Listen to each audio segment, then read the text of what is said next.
আসসালামু আলাইকুম রহমতুল্লাহ। আমার ভিডিওতে আপনারা সবাই আমন্ত্রিত। আজকে সকালটা অনেক শান্ত, প্রকৃতি অনেক চুপচাপ, আকাশটাও ভীষণ মেঘলা।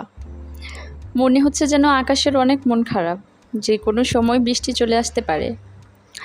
আমার সাথে যেন প্রকৃতির অনেক মিল। আমারও মনটা ভীষণ খারাপ। আমার ভাতিজা অনেক অসুস্থ, হসপিটালে ভর্তি। বাসাটা অনেক ফাঁকা ফাঁকা লাগছে। দোয়া করি আল্লাহ যেন তাকে তাড়াতাড়ি সুস্থ করে বাসায় নিয়ে আসে। বাসায় কেউ নেই, তাই ভালো লাগছিল না, রান্না করতেও মন চাচ্ছিল না। তারপরও রান্না তো করতেই হবে, তাই ভাবলাম একটু খিচুড়ি রান্না করে নিই।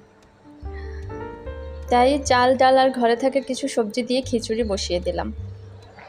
রান্না বান্না আমার বরাবরই ভালো লাগে, তারপরও সবসময় রান্না করা হয়ে ওঠে না, তবে সুযোগ পেলেই আমি রান্না করতে ইচ্ছে করে।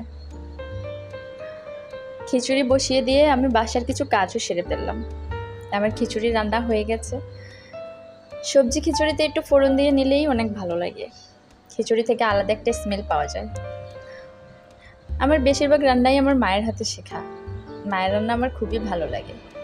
সবার মায়ের হাতের রান্নাই সবার অনেক পছন্দ। সবজি খিচুড়ির সাথে ভর্তা না হলে একদমই ভালো লাগে না, তাই আমি কিছু শুটকি বেছে নিচ্ছি। সাথে কিছু শুকনো মরিচ, পেঁয়াজ, রসুন আর কাঁচামরিচও ভেজে নিলাম। নিজের হাতে ভর্তা বানাতেই আমার অনেক ভালো লাগে। অনেকেই ভাবে ভর্তা বানালে হাত জ্বলে, তাই অনেকে ভর্তা বানাতে চায় না। আমারও হাত জ্বলে না তা কিন্তু নয়, তারপরও নিজে হাতে ভর্তা বানালেই আমার সবচেয়ে বেশি ভালো লাগে। আমার হাতের ভর্তা আমার বাসায় সবাই অনেক পছন্দ করে। হয়ে গেল আমার শুটকি ভর্তা। সাথে আমি কিছু পেঁয়াজ আর শুকনা মরিচ মেখে নিচ্ছি। এই পেঁয়াজ মরিচ মাখা খিচুড়ির সাথে আমার অনেক বেশি ভালো লাগে। এটা হলে আমার আর কিছুই লাগে না। হয়ে গেল আমার গরম গরম খিচুড়ি আর ভর্তা।